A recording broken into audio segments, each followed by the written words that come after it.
Assalamualaikum dan salam Isnin untuk anda penonton setia Malaysia Hari ini MHI. Saya Fitri Yahya. Dan saya Anim Izzati. Bagaimana keadaan anda semua yang berada di rumah ataupun yang mungkin sedang menyaksikan kami secara Facebook online MHI TV3. Sama-sama kita selama 1 jam dengan pelbagai perkongsian terkini insya-Allah.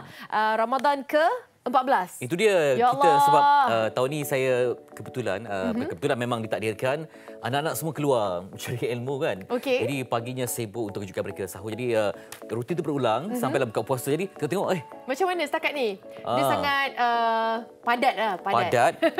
Bila dia terisi tu kita menyebabkan kita rasa macam rupanya dah masuk ke 14. 2 minggu dah puasa tak rasa pun apa yang berlalu. Betul, sebab anak-anak naik sekolah dalam waktu yang sama kan. Jadi kadang-kadang kalau kita bulan Ramadan yang sebelum ni adalah masa yang rasa lambatnya nak kira waktu berbuka kan. Tapi sekarang ni sangat sibuk sehingga kan dah diam tak diam 14 Ramadan dah.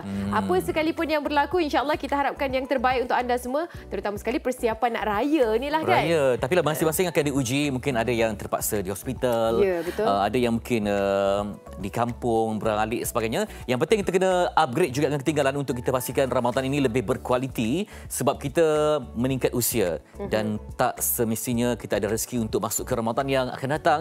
Jadi manfaatkan sebaik mungkin Ramadan ini dengan ilmu yang terbaik dan ilmu yang sahih dan bukan yang terpesong. Amin, insya-Allah. Okey, antara topik yang menarik kita akan kongsikan di awal pagi ini adalah inspirasi berkaitan dengan salah seorang individu antara yang pertama menemui dugong di Tanjung Aru. Oh, dugong lama tak dengar. Biasa dulu zaman dulu kita dengar dugong ni macam spesies yang terancam, jarang jumpa. Tapi ini fakta. Antara individu terawal yang melihat dugong. Biasa kita lihat dalam penceritaan, dokumentari, tapi ini di depan mata macam manakah sifat dugong? Ya, dan macam mana sebenarnya dia nak bezakan tu dugong ke ataupun tu yalah daripada nampak. Kalau sekilas kita pandang ni, kita pun tak pasti ini haiwan apa. Mungkin melihat daripada mereka yang lama melihat pada fizikalnya barulah tahu, dan sebenarnya dugong muncul di Tanjung Aru ini antara yang melihatnya mereka berkayak katanya di sini. Okey, jadi di Sabah kita bersama dengan Lisa Poroting secara mayang saja secara atas talian. Assalamualaikum. Hai Lisa. Waalaikumsalam. Halo, ya, kabar? Lisa di spesifiknya di mana? Sorry? Tempatnya di mana di KK tu? Di Taman Likas Jaya. Oh, okey. Boleh tak Lisa dengarkan kami? Boleh? Boleh dengar ya. Di KK Sabah. Kalau macam bilah di Sabah, adakah biasa kalau nampak dugong terdampar ke ataupun macam mana? Oh, tidak pernah. Ini first time ni saya jumpa ni dugong ni live lagi. Okey, masa mula-mula nampak tu. Masa mula-mula nampak tu macam mana? Memang terus tahu itu dugong ataupun tidak. Apa reaksi? First saya ternampak dia macam saya ingatkan dia mermaid ataupun dolphin. Macam dolphin? Ya, so jadi sebab dia punya ekor kurang lebih macam itu mermaid, and then tapi dia little bit gemuk daripada mermaid. So, okey, saiz-nya lebih kurang macam mana Lisa? Saiz dia? Saiz kurang lebih besar macam itu SCP board saya bawa. Macam mana? Dalam mungkin tidak sampai 1 cm lah dia punya badan. Okey, difahamkan Lisa berkayak, betul? Saya paddling board, SUP. Oh, paddling board. Stand up paddle. Ya. Ada sebarang bunyian tak? Macam setengah macam kita tengok betul. spesies tertentu kan dia ada bunyian. Bunyi, ya, betul. Mungkin apa yang dapat Lisa dengar ataupun hanya dia muncul sesekala ke macam mana? Dia muncul ngam-ngam di bawah sepunya board, sepunya paddle board. So jadi ngam-ngam dia terus masa saya ternampak dia ngam di depan, lepas tu dia pergi bermain di bawah sepunya board time saya paddle. So dari sanalah saya heran ya, saya tidak tahu apa tu benda, and then so saya bubut dia lah, and then dalam 20 minit saya berpusing cari tu dugong. Okey, apa sebenarnya macam pastinya anda yang dah lama berkayak ataupun menggunakan paddling boat ini, beraktiviti air ini dah tahu dan ada sedikit ilmu apa yang perlu dilakukan ketika anda nampak menemukan apa sahaja haiwan bahagian situ. Jadi antara pertama perkara yang berlaku perlunya dilakukan reaksi ketika itu memang tidak boleh anggapkan kita mengancam dan sebagainya kan. Supaya dia takut ke kan. Supaya dia tak lari, tak merasakan terancam dan sebagainya. Apa yang patut dilakukan, Lisa? Ya, kalau boleh elakkan macam speedboat ataupun yang bunyi bising enjin ataupun jet ski supaya dia tidak berapa mengganggu ketentraman tu dugong lah. So kalau mau tengok saya suggest macam pakai kayak sebab kayak dia tidak kayak e-foil sama SUP dia senang sikit sebab dia tidak mencederakan itu dugong. So lagi baguslah. Yang paling bagus ialah kayak e-foil ataupun SUP stand up paddle. Ada tak hubungi pihak berkuasa yang berkaitan? Mungkin dia terpisah pada spesies atau kumpulan yang besar yang menyebabkan dia terasing sendirian begitu, Lisa? Maklumat yang diterima macam mana?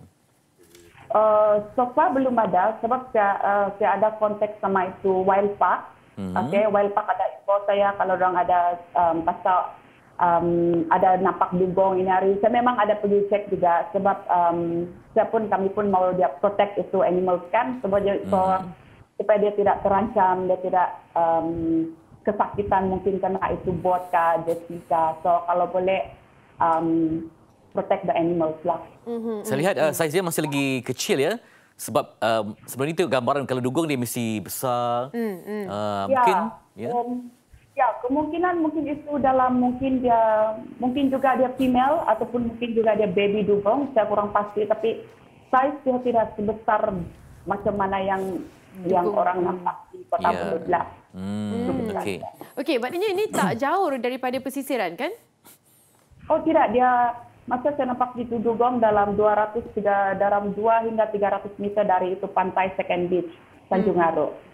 Ya, so jadi so far itu punya playground, aktiviti kami untuk paddle sama berkayak. So most all the time in 5 days saya nampaklah every day itu dugong.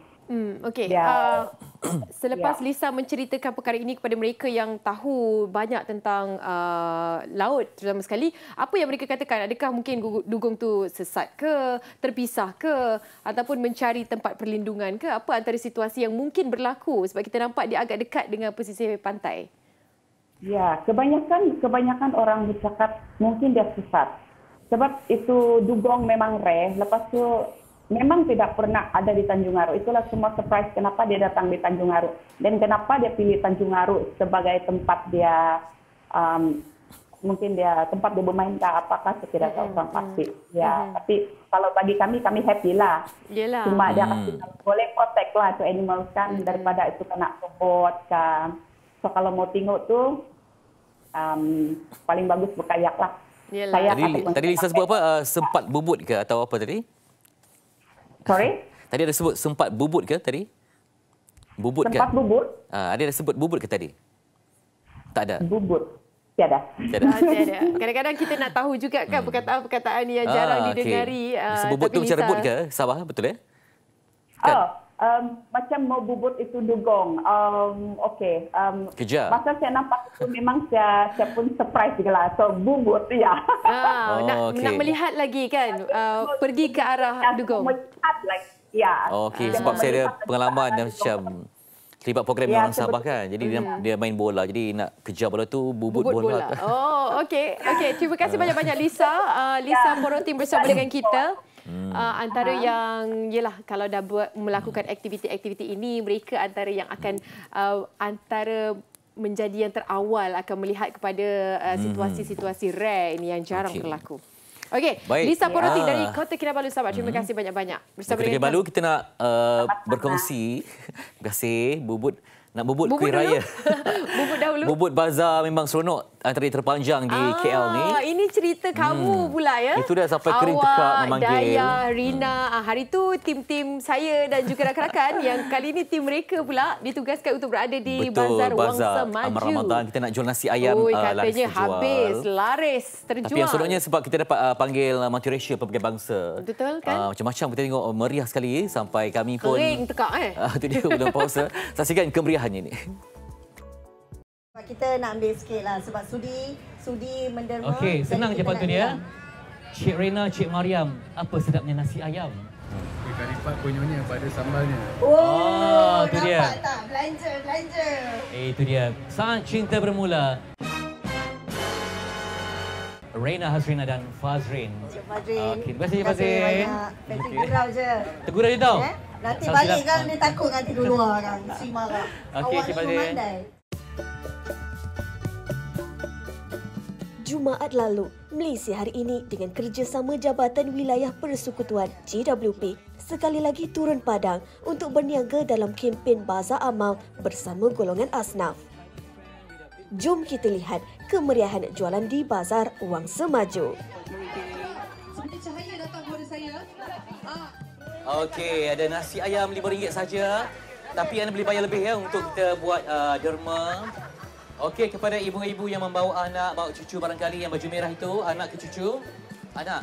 RM5 saja, RM5. Bukan untuk kami, tetapi hasil daripada belian anda ini akan kami sumbangkan kepada golongan asnaf. Jadi apalah salahnya anda beli hari ini sebagai juadah berbuka puasa, dah dapat makan untuk berbuka puasa nanti, dapat juga anda meningkatkan ganjaran pahala kerana bersedekah bersama-sama untuk bantu golongan asnaf.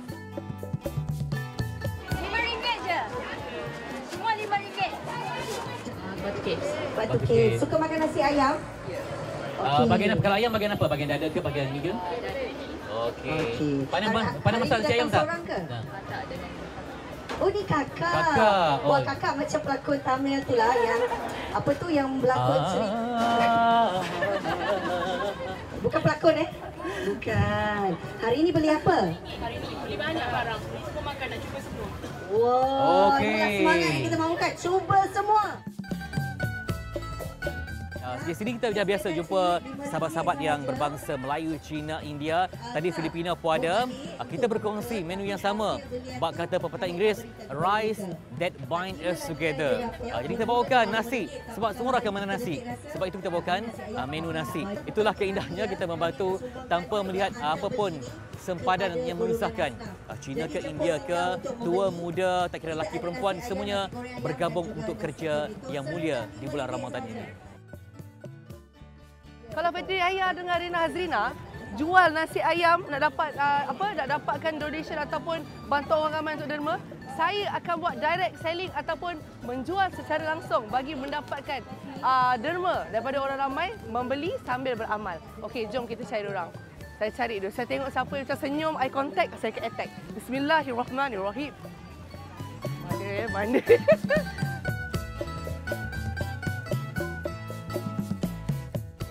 Assalamualaikum Kak. Hai Kak. Saya daripada Malaysia hari ini. Saya buat jualan amal sebenarnya. Nasi ayam, nasi goreng ayam, nasi itu RM5 sahaja Kak. Kalau Kak beli sambil menderma.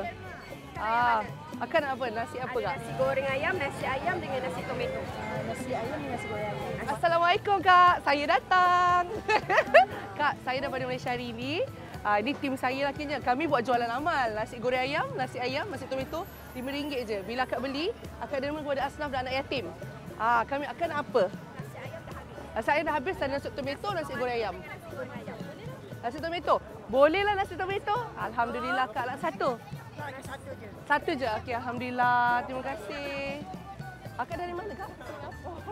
Kita ada orang Singapura. Ya ke? Akak datang sini bercuti ke apa? Cuti. Jadi saya nak beritahu Akak lah, dengan ini orang Singapura kena tahu. Akak telah membeli sambil beramal untuk asal dan jaga anak yatim. Ya Allah, Akak beri RM2. Masya Allah, terima kasih. Thank you so much. Kirim salam orang Singapura. Ya, I follow you. Oh, ya kan? Terima kasih. Gerek sih. Bye Kak. Bye. Hai. Assalamualaikum. Ya? Sama Kak, Akak. Sydney, anak Kak Rani. La ilaha illallah. Hai Kak. Ya Allah, ini semua jejak kasih. Jejak kasih ya, dia daripada Sydney ya. RM5 ada nasi ayam, ada nasi tomato, ada nasi goreng ayam RM5. Sebelum sekarang ni saya dengan akak ni tengah sibuk nak siapkan nasi ayam lagi sebab dah terlampau banyak sangat. Saya pun rasa semangat nak tolong, nak bungkus sekali. Penat daripada tadi pun kita dah tak hirau dah. Janji hari ini kita dapat sama-sama bantu asnaf. Betul tak Kak? Betul, dan saya pun rasa bertuah kerana dipilih untuk masuk dekat dalam program ni untuk jualan amal bazar untuk bagi golongan asnaf. Ini timur berapa ni kita nak letak? Satu je. Okey, nasi ayam Bagi laluan, panas. Tumpah lalu, nasi ayam datang.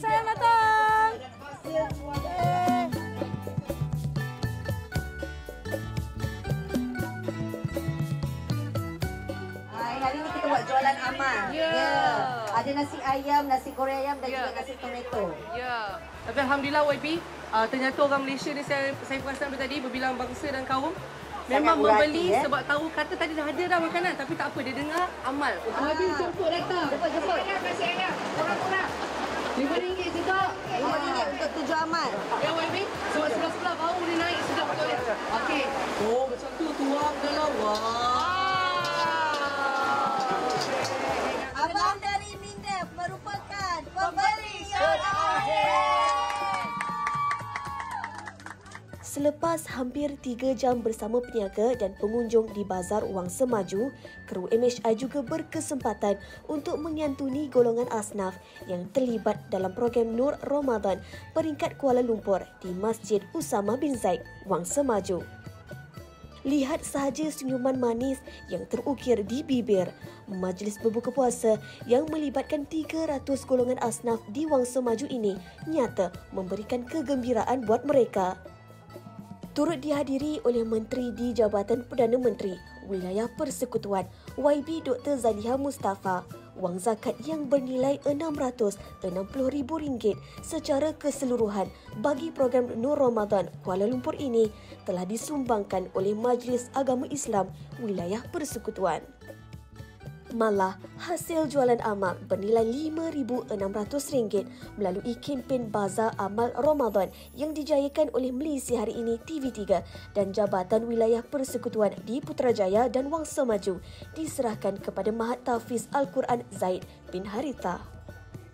Lebih istimewa, Dr. Zaliha bergerak dari meja ke meja bagi menyerahkan bantuan wang tunai sebanyak RM200 kepada anak-anak yatim, warga emas, ibu tunggal, orang kelainan upaya serta golongan kurang berkemampuan. Berkongsi nikmat rezeki, kempen Bazar Amal serta Nur Ramadan ini pastinya mewujudkan rasa kasih sayang, mengeratkan ukhuwah serta persaudaraan yang teguh sesama manusia sesuai dengan roh dan semangat bulan suci Ramadan.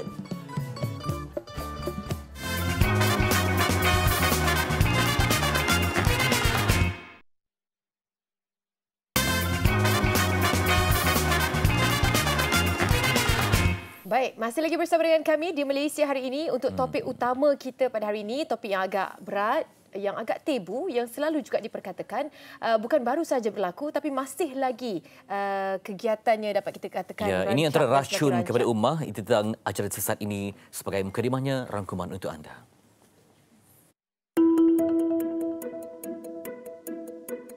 Sembilan 19 ajaran sesat dibantras bagi membendung penyebaran ajaran sesat Suhaini Muhammad. Ajaran sesat berlaku apabila wujudnya fahaman berbeza tentang pegangan akidah yang bertentangan dengan sumber Al-Quran dan hadis apabila kelompok ini terlalu taksub. Bagi tahun 2023 sahaja, menurut PDRM, sebanyak 51 laporan polis direkodkan berhubung kumpulan ajaran sesat serta 23 tangkapan ke atas penyelewengan ajaran oleh pimpinan dan pengikutnya. Walaupun beberapa doktrin ajaran ini sudah difatwakan sesat oleh Muzakarah Fatwa Negeri, namun masih juga wujud segelintir masyarakat yang mempercayai serta menyembahnya. Golongan ini juga menganggap pegangan agama individu lain yang bertentangan mereka adalah bid'ah, ahli neraka dan pengamal ajaran syirik. Antara ajaran sesat yang lazimnya diamalkan adalah ajaran Ahmadi, agama keamanan dan cahaya, ajaran Ayah Bin, ajaran ilmu akhir zaman, Nur Mutiara Mutmainnah, NMM, ajaran Shiluk, ajaran Sihak, ajaran Haji Kahar serta ajaran Harun Mat Saad. Apa yang lebih membimbangkan, pengikut ajaran ini menjalankan operasi penyebaran dakwah secara terang-terangan dan turut memiliki premis penyembahan yang tersendiri. Bahkan, pengikut tegar ini juga tanpa segan silu membuat hebahan penukaran agama di media sosial sekaligus menyeru individu lain untuk turut mengikuti ajaran mereka. Realitinya, Walaupun wujud lambakan pegangan ajaran sesat, masyarakat seharusnya berwaspada dengan isu ini agar tidak mudah terjerumus ke dalam kancah kekufuran. Bimbang Tergelincir Akidah kita bawakan hari ini berbincang tentang ajaran sesat bersama dengan Profesor Madya Dr. Ahmad Najak Mokhtar yang merupakan Profesor Madya Program Pengajian Akidah dan Agama Universiti Sains Islam Malaysia. Assalamualaikum Dr. Assalamualaikum warahmatullahi wabarakatuh. Terima kasih Dr. bersama dengan kami. Ini satu yang agak berat untuk kita katakan dan masih lagi berlaku walaupun kita kabarkan banyak juga tindakan yang telah pun diambil. Kalau tahun lepas sahaja statistik yang dikongsikan lebih 50 kes-kes kegiatan ajaran sesat ini dilaporkan. Separuh daripada itu sudah pun diambil tindakan. Jadi kenapa ianya masih lagi berlaku? Masih lagi aktif walaupun kita sudah tahun 2024. Doktor mungkin ada sedikit gambaran penjelasan nak dikongsikan. Ya, baik. Terima kasih atas jemputan ke Seri Pentas ini untuk kita sama-sama nak melihat sejauh mana apa yang dah berlaku dalam Malaysia lah, negara kita yang kita cintai. Jadi kalau kita lihat daripada segi macam mana boleh tersebarnya ajaran-ajaran sesat ni, dah tentulah kita tengok, mungkin kita boleh fokus pada 3 perkara lah. Pertamanya perkara mengenai kejahilan. Kejahilan ni sama ada kejahilan daripada masyarakat dan juga penyebar itu sendiri. Keduanya kepentingan tertentu. Kemungkinan besar orang yang menyebarkan tu dia ada kepentingannya sendiri. Dan yang ketiganya ialah pengaruh. Pengaruh, nak sebarkan pengaruh ataupun untuk mendapatkan pengaruh dan sebagainya. Jadi yang pertama tadi yang kita sebutkan tentang kejahilan itu kejahilan agama lah. Kejahilan agama yang masyarakat tak cakna dengan asas agama. Kita tahu bahawa agama ini sangat penting. Apabila kita mempelajari asas agama, dia akan dapat membantu kita memahami dan mengenali ajaran Islam secara yang benar. Selain daripada itu, pembelajaran. Kejahilan ini sekiranya kita tidak mempelajarinya dengan betul ataupun kita tidak peduli dengan agama kita, maka pembelajaran yang kita jalankan itu ataupun kita lalui itu, dia tidak membantu kita untuk mengenali ajaran-ajaran yang menyeleweng. Sebab punca asalnya adalah asas kepada agama. Tidak semudahnya kita, contohnya lah yang terbaru sekali tentang yang disebut tentang Ahmadi ni yang viral sekarang ni, dia kata bulan 12 adalah bulan Ramadan. Dia kata bulan puasa bukan bulan yang kita tetapkan sekarang ni. Tak betul. Katanya sebelum tu, itu kan jelas 100% dah salah. Satu dunia menerima bahawa bulan Ramadan diterima pada bulan Ramadan. Bukan ada kalender lain. Ini adalah satu kesalahan yang sangat besar lah. Dan yang terlibat ni biasanya dalam kelompok yang memang betul-betul jahil ke ataupun memang dah asas agama terlalu salah dengan guru, kemudian dah termasuk dalam gila isim ke apa ke, atau macam mana yang biasanya? Yang biasanya sebenarnya kepentingan lah. Kepentingan tertentu. Pembawa ni dia ada agenda dia. Dia nak bawa kepada sesuatu tujuan matlamat dia. Kemudian dia ada tim dia lah, kumpulan dia yang ini yang akan mempengaruhi orang-orang lain untuk mempercayainya. Di samping mereka adalah dia buat program-program yang nampak macam agama agar orang termasuk dalam tu dan mempercayai. Dan masalah besarnya ialah masyarakat dia nak yang mudah. Nak praktik agama dengan mudah. Kan? Kalau boleh tak payah sembahyang. Kalau boleh tak payah puasa. Kan? Jadi itu yang menarik kan. Kalau jadi tarikannya. Ya, dari tarikan. Di antaranya kalau kita tengok contohnya Syiah contohnya, mereka menawarkan kahwin mut'ah. Itu adalah cara untuk mereka mendapatkan pengaruh daripada masyarakat umum lah. Lebih pada nafsu lah untuk memudahkan. Ya, jadi masyarakat melihat perkara yang memudahkan itu sebagai satu cara untuk menjalani kehidupan seolah-olah macam beragama, tetapi pada masa yang sama nak memudahkan. Itu menjadi masalah yang sangat besar lah dalam Jadi kita masyarakat. tengok keadaan sekarang ni dia lebih berleluasa, dia lebih tidak takut macam sebelum ni mungkin semuanya underground semuanya mungkin menyampaikan ataupun dakwahnya melalui mereka yang kenalan-kenalan saja. Tapi sekarang di mata media sosial mereka terang-terangan mengajak, mengikut dan juga melakukan perkara ini. Ibaratnya tidak ada sempadan untuk mereka menyampaikan dakwah secara terang-terangan ini. Apa mungkin pendapat daripada Ya, betul. Sekarang ni itu adalah masalah cabaran yang sangat besar dalam masyarakat kita, iaitu media sosial. Masyarakat tak tahu nak membezakan yang mana betul, yang mana salah. Kerana apa? Kerana media sosial ini tidak ada sekatan.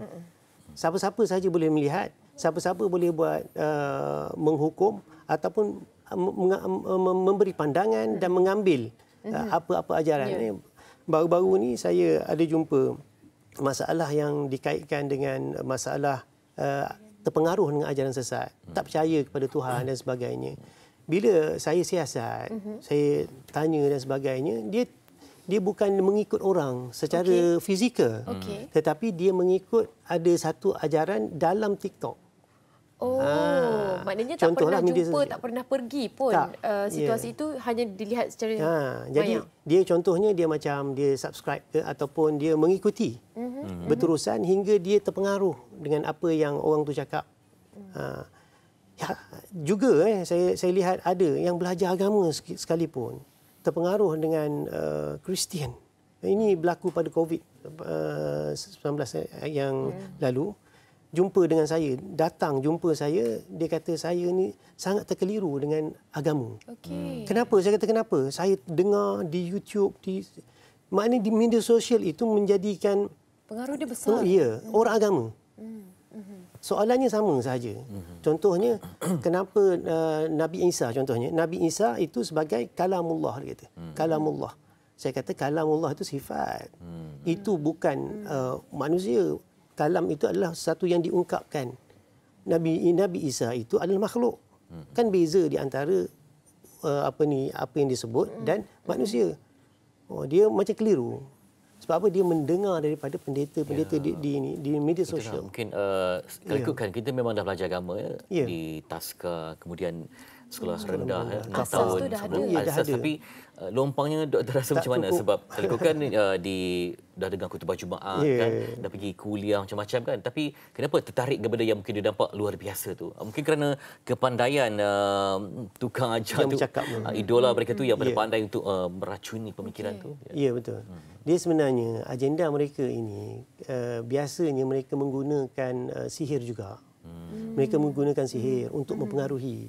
Macam kita tengok selalu ada yang kena pukau dan sebagainya. Sama juga berlaku takkanlah dalam kosong macam tu kan. Tak menasabah kan. Sebab orang yang terkena juga orang agama. Tak menasabah, dia tak tahu perkara ini salah. Dia tahu sebenarnya, tapi disebabkan terpengaruh dengan dipukau itu dengan sihir itu. Wujud kekeliruan. Kemudian mereka ni kadang-kadang ada juga ilmu kebatinan yang luar biasa. Mereka boleh nampak-nampak, mungkin mereka boleh baca hati. Kadang-kadang saya tengok ada juga yang berjumpa berdepan kan. Saya tengok dia ketika ni seorang guru yang sesat kita. Saya tengok awak ni lain macam ya. Dia boleh mentafsirkan. Bila di situ orang rasa takut. Rasanya awak ni. Jadi dia memberikan ancaman-ancaman psycho. Jadi orang tu pun takut dan akhirnya terpengaruh. Dia macam ni dia di antara cara dia nak menangkap kita lah, masa nak pengaruh kita, di antaranya dia kata dia boleh baca hati orang. Dia boleh nampak sesuatu pasal diri kita, dia boleh scan kita. Itu di antara perkara yang sangat besarlah mempengaruhi seseorang itu hingga dia terpengaruh dengan kata-kata. Ada seorang jumpa saya juga. Ni saya nak cerita pengalaman saya. Dia kata saya ada jumpa seseorang, dia boleh baca sejarah hidup saya, semuanya betul. Saya rasa was-was. Bila saya merujuk juga, ada pakar yang saya rujuk, guru saya rujuk, kenapa jadi macam tu? Macam mana orang tu dia boleh mengetahui kehidupan kita? Dia kata itu adalah ada pembantunya, khadamnya. Khadamnya tu kalau bahasa Melayu ni dipanggil hantu raya lah. Dia akan memberitahu apa yang berlaku sebelum. Selepas dia tak tahu, akan datang tak akan tahu. Tetapi itu dia akan menjadikan satu kekuatan bagi dia lah. Untuk dia mempengaruhi orang ramai Dan daripada situlah dia akan menipu dan menipu tanpa orang sedari. Dengan apa yang dia ada tu, yang kita panggil keramat ataupun kasyaf tersebut.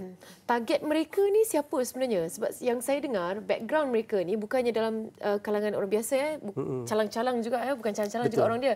Mereka yang dalam kalangan, mempunyai karier tersendiri, mempunyai status tersendiri, bukannya yang biasa. Jadi apakah antara agenda mereka untuk target orang-orang tertentu yang terpengaruh menjadi pengikut ataupun pembawa itu sendiri? Ya, betul. Memang mereka memang target yang pertamanya ialah orang kelas pertama lah. Supaya bila orang melihat kelas pertama mengikut, jadi orang lain pun nak ikut tak rasa ragu-ragu. Itu memang target dia. Macam MLM juga sama je. Agenda dia. Sama. Agenda semua sama je. Macam marketing mana-mana pun sama juga. Dia akan target kelas atasan dulu. Jadi dah tentu dia mempunyai kekuatan ke arah itu, terutamanya dalam ilmu kebatinan yang kita sebutkan tadi, dengan cara pukau dan sebagainya, tanpa orang tu sedar. Mungkin bertahun-tahun, mungkin sepanjang hayat dia tak sedar. Disebabkan pukau dan sihir. Sebab dia ada... Tapi yang paling risau, Doktor, kalau ia melibatkan wang ringgit lah. Sanggup korban harta demi ketua akan demi mendanai pergerakan tu. Akhirnya mereka ada juga yang hampir bankrupt kerana sanggup rumah tangga pecah belah kan? Ya, betul. Itu memang dia memang yang rata-rata ajaran sesat ni memang tujuan utamanya dia nak ambil duit lah. Tujuan utama kebanyakannya macam tu lah. Kepentingan peribadi. Dia nak sesuatu tetapi dengan cara dia memukau orang tu tak sedar. Jadi dia kata, kalau kamu nak sedekah ataupun nak keluar zakat, keluar kat saya. Kalau keluar kepada orang lain tu tak memenuhi, tak tepat. Jadi dia menggunakan agama dengan istilah zakat, dengan istilah sedekah, dengan istilah apa jua sekalipun untuk kepentingan peribadinya. Tapi yang pernah saya dengar, guru tu boleh bantu untuk bersihkan dosa yang lalu. Dengan cara menyucikan lah kan dan sebagainya itu. Sering kali kita dengar. Okey, contohlah kalau situasi ini berlaku dalam keluarga kita kan, apa tindakan ahli keluarga yang boleh kita lakukan untuk membantu menarik semula individu tersebut? Tambah kalau ada perubahan karakter ya. Lepas dia macam dah larut, tadi Doktor ada sebutkan ada sihir kan? Semua kan. Dia macam orang dah orang lain dah. Macam ni kita nak memulihkan dia. Dia begini bila berlaku dalam keadaan begini, semua orang risau. Jadi sebenarnya penguatkuasa agama kita menyediakan platform untuk kita untuk kita memulihkan semula ahli keluarga. Kita beritahu kepada mereka, contohnya di Selangor ada Baitul Iman.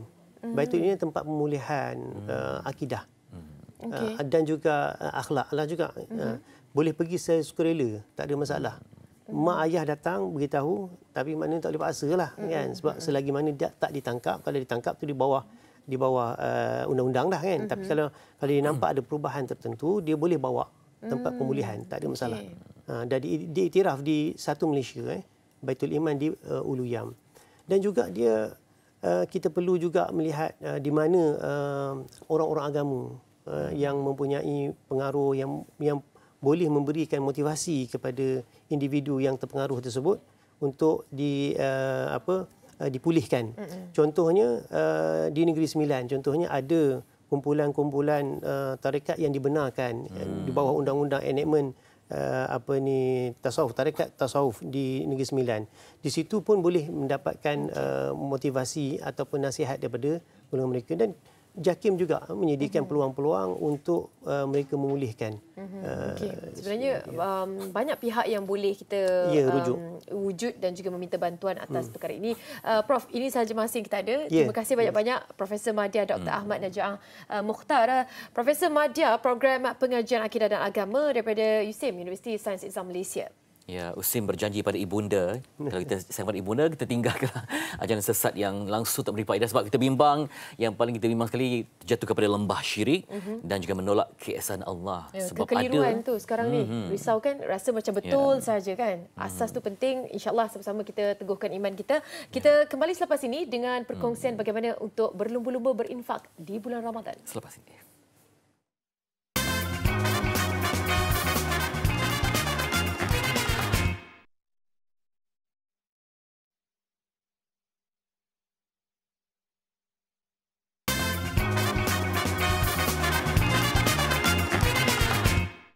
Tahukah kita, kuasa infak antara rahsia yang sukar dijangkaui akal manusia, kerana apa pun yang kita infakkan sudah semestinya Allah Subhanahu Wa Taala akan menggantikan dengan rezeki dan pahala yang kita tidak sangka-sangkakan. Subhanallah. Ayuh mulakan amalan infak ini dengan berinfak dan berwakaf kepada kempen membina aset Islam oleh Pertubuhan Mihrab sekarang. Ketahuilah, dana kempen membina aset Islam oleh Pertubuhan Mihrab ini bukan sahaja disalurkan untuk pembinaan semula Masjid Nurul Islamiyah Sungai Choh Rawang, tetapi infak anda ini juga akan disalurkan kepada pembinaan dan pengurusan Ma'had Tahfiz Sains Fatimah Az-Zahra Gombak. Masya Allah, kita berinfak untuk Pertubuhan Mihrab ini bermakna kita telah memudahkan urusan mereka membina rumah Allah serta sebuah tahfiz yang bakal melahirkan lebih ramai generasi hufaz. Maka ayuh kita berinfak dan berwakaf kepada kempen membina aset Islam oleh Pertubuhan Mihrab sekarang. Semoga Allah kurniakan rezeki berlipat kali ganda di dunia dan pahala yang mencurah-curah di akhirat kelak. Berinfaklah sekarang. Untungnya kita di bulan Ramadan ni, terutama sekali anda yang sedang menyaksikan kami, banyak platform yang terbaik untuk kita berlumba-lumba melakukan infak. Tak kira hari kan, selalunya hari Jumaat saja. Tapi ini di bulan Ramadan, ambil kesempatan ini untuk berceritakan lebih lanjut lagi untuk anda yang nak berinfak melalui Yayasan Mihrab. Kita bersama dengan Ustaz Iqbal Zain, Duta Yayasan Mihrab. Assalamualaikum Ustaz. Waalaikumsalam warahmatullahi wabarakatuh. Banyak-banyak Ustaz bersama dengan kami untuk membina aset Islam daripada Yayasan Mihrab ni adalah satu platform yang terbaik.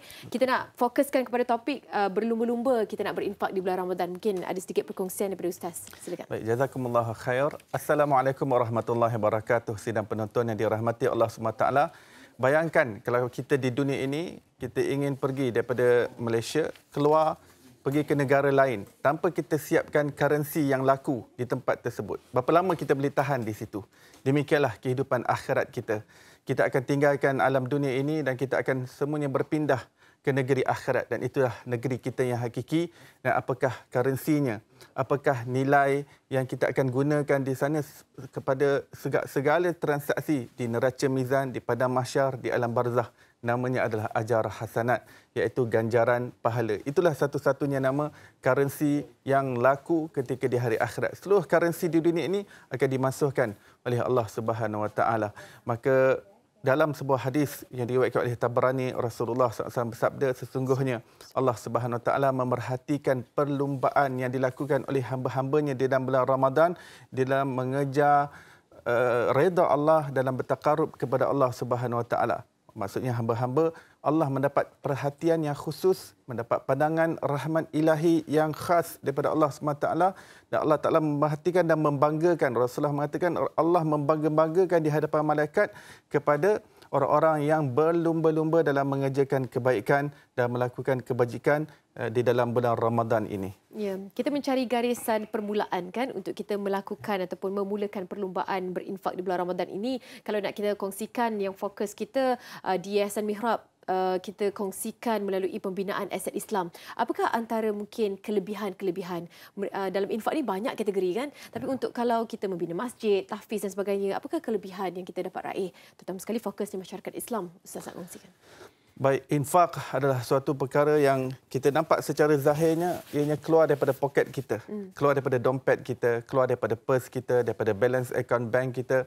Nampak seolah-olah ianya semakin berkurang. Tetapi janji daripada Allah SWT, ianya semakin bertambah. Dan di situlah alladzina yu'minuna bil ghaib. Orang yang benar-benar bertakwa kepada Allah adalah orang yang beriman dan percaya kepada perkara-perkara yang ghaib. Lebih-lebih lagi dalam bulan Ramadan ini, Rasulullah SAW disebutkan dalam hadis bahawa Rasulullah itu dah memang pemurah dan memang dermawan orangnya. Tetapi dalam bulan Ramadan ini lebih-lebih pemurah, lebih-lebih dermawan. Umpama angin yang bertiup. Seperti angin yang bertiup membawa banyak manfaat kepada manusia. Begitulah juga Rasulullah SAW. Sifat pemurahnya, sifat kedermawanannya digambarkan sebagai angin yang bertiup di dalam bulan Ramadan. Maka seseorang yang berlumba-lumba dalam berinfak di jalan Allah Subhanahu Wa Taala, lebih-lebih lagi dalam bulan Ramadan ini, adalah merupakan sunnah Rasulullah sallallahu alaihi wasallam. Sallallahu alaihi wasallam. Kadang-kadang kan kita nak jentik hati untuk mulakan tu, pergerakannya adalah di bulan mulia ini dan dipanjang-panjangkan pada bulan yang lain. Jadi bagaimana kalau mereka inginkan rasa itu tetapi kurang dari segi kepercayaan yang kalau kita bagi 10 mungkin 100 kita dapat. Kalau kita bagi 100 mungkin 1000 kita dapat. Bagaimana untuk menjentik hati kita ni Ustaz? Kita yang mendengar. Baik. Kehidupan kita yang hakiki, bayangkan kalau ada orang nak bagi kita RM1 juta dalam mimpi dan ada orang nak bagi kita RM1 dalam keadaan luar mimpi, dalam keadaan kita jaga. Mana lebih kita suka? RM1 dalam mimpi ataupun RM1 di luar mimpi? Yang realitinya. Yang realiti. Demikianlah harta kita yang sebenar adalah yang berada di hari akhirat yang kita dah convert dalam bentuk infak yang kita masukkan dalam bank akaun akhirat kita. Oleh itu saya ingin mengajak kepada tuan-tuan dalam rangka untuk belum-belum berinfak di dalam bulan Ramadan ini, saya ingin mengajak tuan-tuan, ayuh kita berinfak di dalam kempen membangun aset-aset Islam oleh Yayasan Mihrab, membantu yayasan ini, membantu kami untuk membina masjid dan juga madrasah-madrasah yang terpilih. Dan antara yang berada dalam radar bantuan kami, dalam perhatian kami adalah pembinaan Masjid Al-Falah Sungai Ramal Dalam di Kajang yang telah bermula pembinaannya sejak 2016, akan tetapi ujian Allah Ta'ala, takdir Allah Ta'ala dan segalanya sudah tentu ada hikmah yang besar. Pandemik COVID melanda negara kita dan seluruh dunia dan ianya menjadikan pembinaan masjid ini semakin perlahan dan kami daripada pihak Yayasan Mihrab, kami memerlukan dan kami mengharap bantuan dana daripada tuan-tuan untuk membantu kami untuk menyiapkan dan menyempurnakan pembinaan masjid ini kerana masjid yang lama sudah tidak dapat digunakan, tidak dapat menampung lagi jemaah yang sudah semakin ramai di Sungai Ramal Dalam Kajang itu, dan dengan pembinaan masjid ini kesempurnaannya dapat memberikan kemudahan yang baik kepada jemaah yang datang dan anticipation yang harapan yang besar daripada jemaah sekalian untuk menggunakan masjid rumah Allah Subhanahu Taala ini. Mari kita gunakan kesempatan bulan Ramadan ini untuk berinfak. Moga Allah berkati setiap ringgit yang kita infakkan di jalan Allah. Rasulullah SAW bersabda, Allah Ta'ala memberikan mahligai di dalam syurga bagi orang yang mengambil bahagian dalam pembinaan masjid, pembinaan rumah Allah di dunia ini, walaupun bahagian yang diambil itu hanya sebesar saiz sarang burung sekalipun. Maka kepada anda yang ingin menginfakkan, anda boleh lihat di kaca TV anda, ada akaun bank yang tertera di situ, anda boleh ambil gambar ataupun screenshot, ataupun anda boleh scan QR code di situ dan menentukan package infak yang anda ingin lakukan setiap bulan, ataupun anda boleh berinfak secara dalam talian online menerusi www.infakmihrab.com. Mudah-mudahan Allah berkati setiap daripada sedekah dan infak kita. Amin. Amin, ya Rabbal Alamin. InsyaAllah. Ustaz Iqbal Zain, Duta Yayasan Mihrab berkongsi dengan anda. Kalau terlepas, jangan risau, saksikan siaran ulangan kami di Facebook Malaysia hari ini. Baik, terima kasih Ustaz. Assalamualaikum. Kita kembali selepas ini untuk perkongsian yang seterusnya. Jangan ke mana-mana. MHR.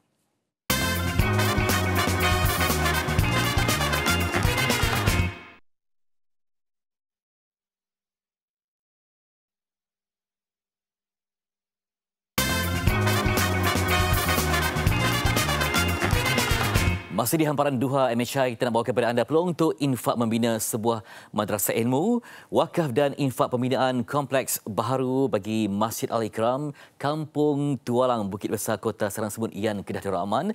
Dan saya bersama dengan dutanya, Ustaz Harfiah Malik. Assalamualaikum Ustaz. Waalaikumsalam warahmatullahi wabarakatuh. Hitam ni lambang sepaduan ya. Betul. Okey, Ustaz, mungkin dapat ceritakan perkembangan dan usaha untuk membina kompleks ini silakan. Alhamdulillah. Assalamualaikum warahmatullahi wabarakatuh. Alhamdulillah, dalam sebuah hadis Nabi Muhammad SAW yang bermaksud, barang sesiapa yang membina rumah Allah walaupun sebesar sarang burung, nescaya Allah akan binakan sebuah mahligai yang indah untuknya di syurga. Tuan-tuan dan puan-puan, muslimin dan muslimat yang dirahmati Allah, kita dalam pembinaan Masjid Al-Ikram, Ian, Kedah.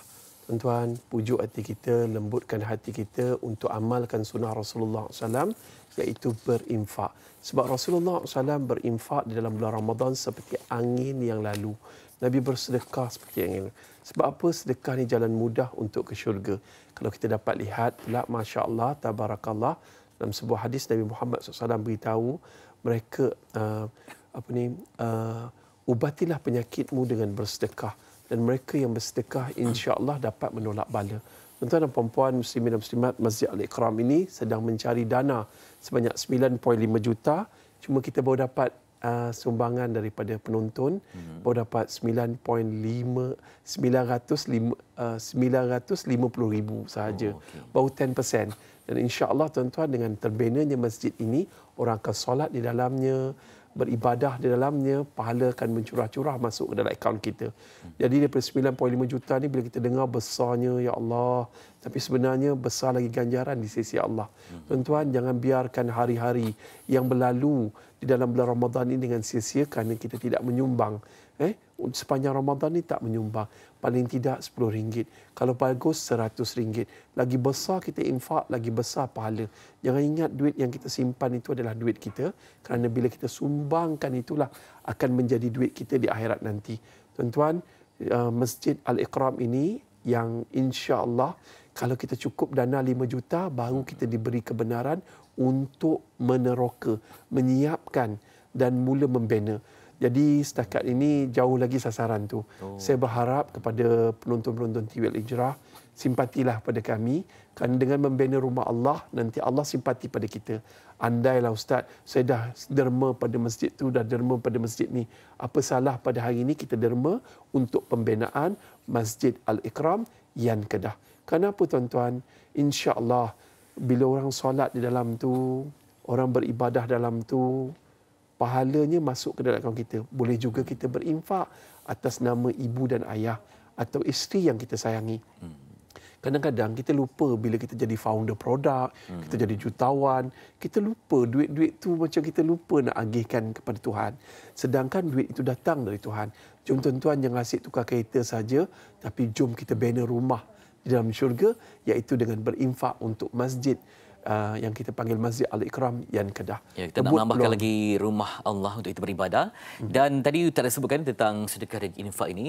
Dan saya nak tanya bagi kita pula dengan sedekah di bulan Ramadan. Sejauh mana afdalnya untuk kita lakukan di bulan Ramadan ini? Seafdal sedekah adalah dalam bulan Ramadan. Masya Allah, kerana apa sedekah dalam bulan Ramadan? Sebab Rasulullah SAW memang mempunyai satu sikap.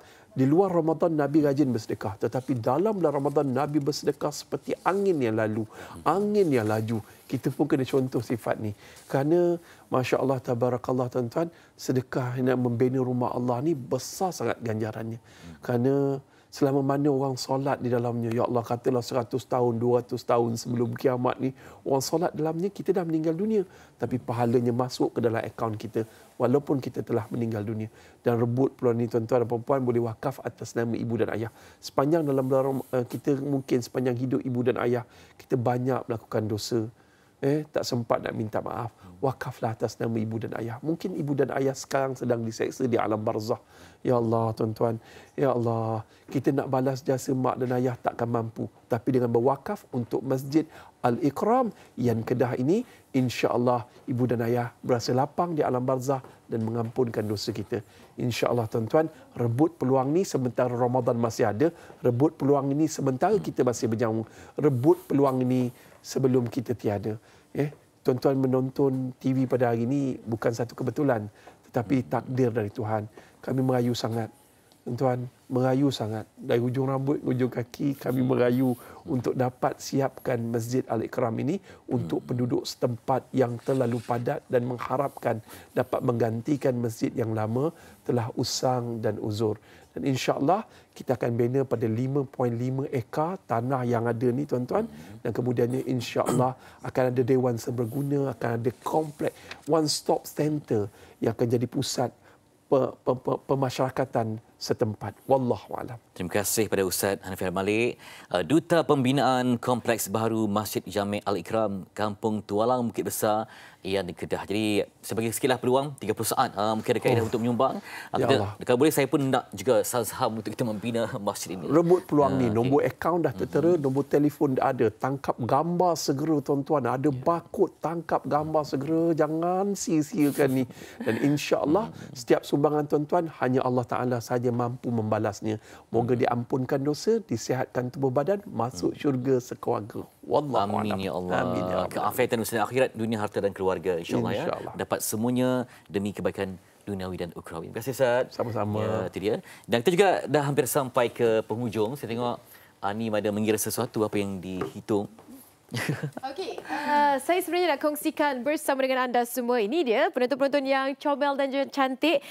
Mesti anda semua tahu tentang Lenona yang saya pernah kongsikan juga bersama dengan anda. Kali ini kami dari MHI nak berkongsi produk terbaru daripada TV3 yang dinamakan sebagai Asia Blouse Diamante Easy Blouse. Apa yang akan anda dapat? Anda bayar 3, anda akan dapat 4 barangan. Maknanya blouse-blouse yang kita kongsikan ni nampak ada Fiza Sabjahan. Kalau anda rasa macam nak pakai yang seperti ini, Fariha On rasanya ni.